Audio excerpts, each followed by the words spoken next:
Welcome everyone to our first ice cream social of 2018. Yeah, it was a crazy year. This is probably going to be a crazy year. We've missed you all so much. It's been like 6 weeks, and that's a long time to go without our ice cream and reading fix. I guess ice cream. So I've had ice cream all month, really, but we're so happy to be here and that we're coming in for another year and to see so many new and familiar faces. So, yay, we're happy. Okay. If you're new to the ice cream social, how it works is we bring out ice cream and then we have an open mic and then we feature 3 women readers. And the open mic is also, a space to showcase women and women-identified readers. And then we have the readers, and then we have more ice cream. So it's like a big ice cream party, women celebration. Yeah. So we'll get the open mic rolling. Our first reader is one of my very, very best friends, and her birthday is tomorrow, so tell her happy birthday. Tu-Uyen Nguyen.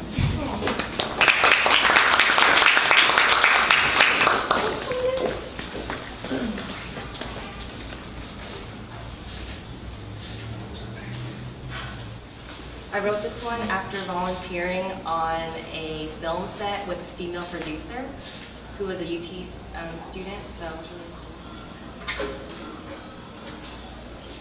Big trees in bloom. Night sky clear. Corporate office above sea level, empty for the feriales de white collars. Stained yellowish, flesh marigold 040032, makeup forever. Found the dumpster and recycling dreams of connecting, correcting, deep the depth, that loneliness made eternally present, the ever, the now, and forever. It is never easy to tame that imagination, glued to my eyes shut wide, make me smile and kill the hope of peace inside, for the sake of moping for a place to hide, just to dope up and fake the smile, just to be broke save the laughs or crowds made known for the highway style, travel widely. Thank you.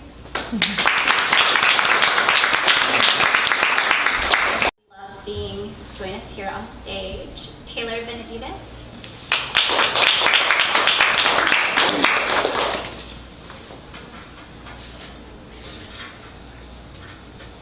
I'm going to be reading 2 short poems today. This first one is called You. And slowly I kept my promise. I never let any man get too far. I never let anyone in. I saved my heart for you. And when we were ready again, you took it back. And I was ready. I was ready to fall for good this time. I was ready to be patient with you. I was ready to show you how much you deserve to have all the love I could possibly give to someone. I was ready. But you hurt me. You hurt me and I felt the pain you never gave me. The pain I felt once before, from other men.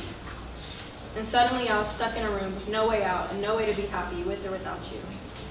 Who else could love the dark corners of my mind? Who else could hold me when my anxiety takes over again and again? Who else's lips could fit perfectly with mine? No one.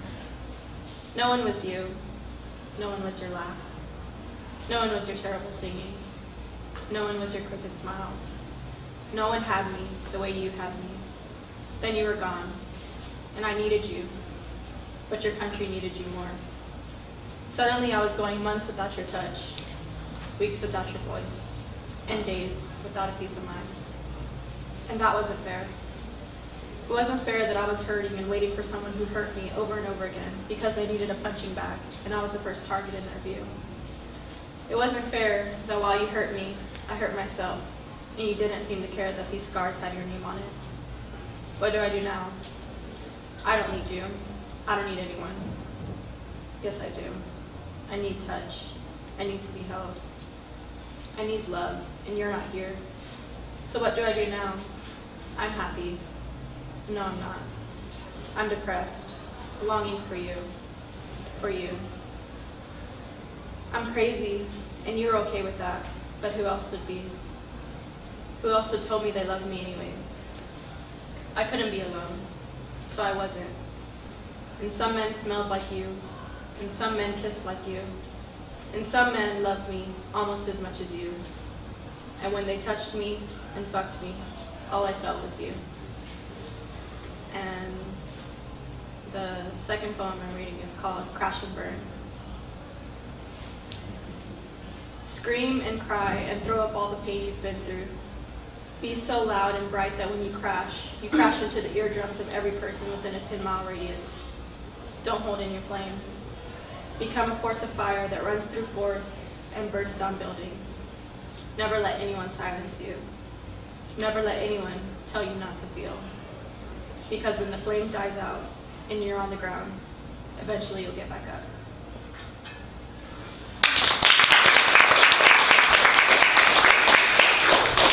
We've got a poet who needs no introduction. We absolutely love her here at Ice Cream Social, Allyson Whipple.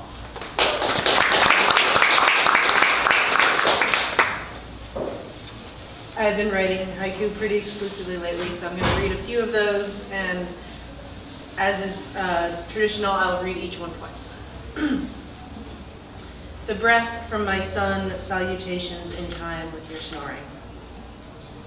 The breath from my sun, salutations in time with your snoring. There is the news, and then there are the doves flying from the cathedral. There is the news, and then there are the doves flying from the cathedral. Loretto's staircase, my coiled DNA, God's geometry. Loretto's staircase, my coiled DNA, God's geometry. Footsteps outside my door, raindrops. Footsteps outside my door, raindrops. Gutted tennis ball filled with paper flowers, colors run in rain. Gutted tennis ball filled with paper flowers, colors run in rain. Thanks, Allyson. Up next, we have Peterson. Susan Peterson, come on down.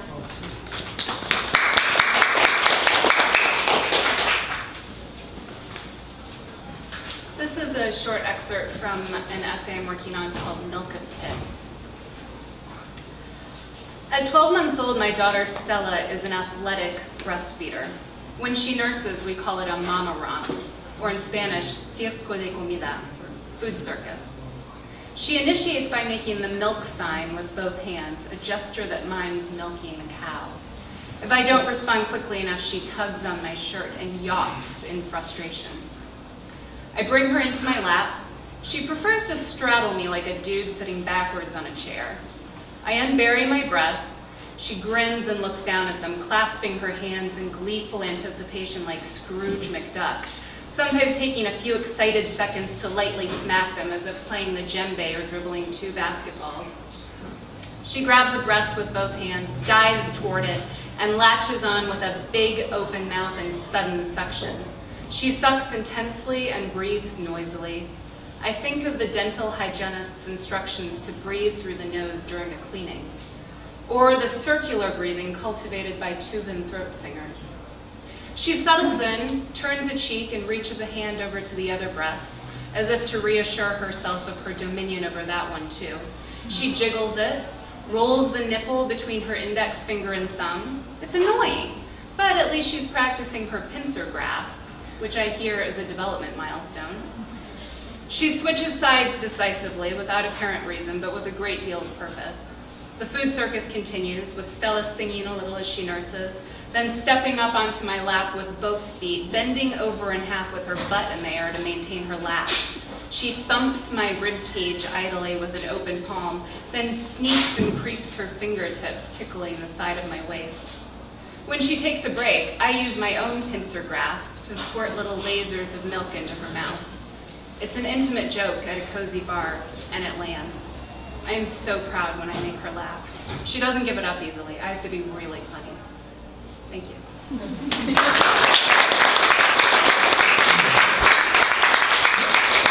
Morgan Laird.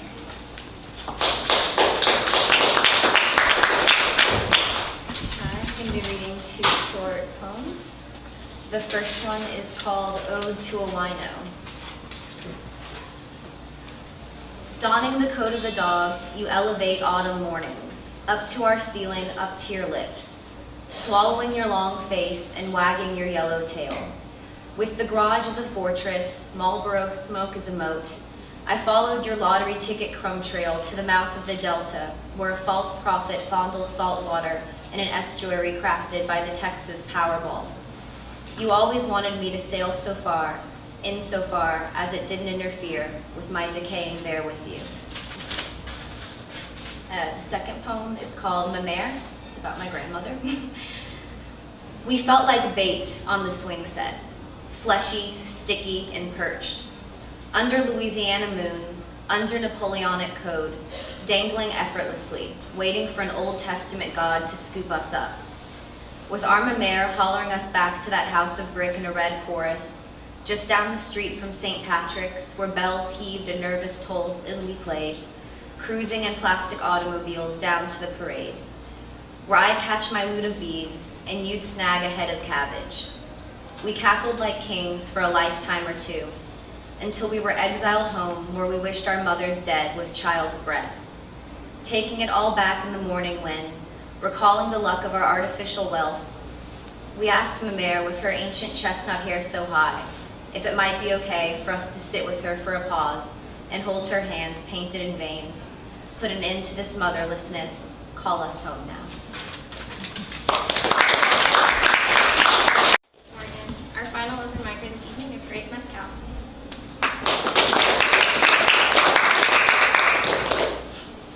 I have two poems. The first one is called Okay. You need to be joyful always, wear a smile that stays. Don't show anyone a single tear. They might feel sorry, your greatest fear. You don't need any help from anyone, absolutely none. Keep to yourself, don't let another in. For if you do that, it means you didn't win. Pride is deceptive, but God is perceptive. You couldn't see it, but He did. This sin has been your life since you were a kid. You act as though you're better off alone, so go ahead and throw the first stone. You quickly realize you can't move, for you are too weak. This is where we see Paul speak. God, you alone are my strength, you are strong. Let my pride fall down, so I can be humbled by this song.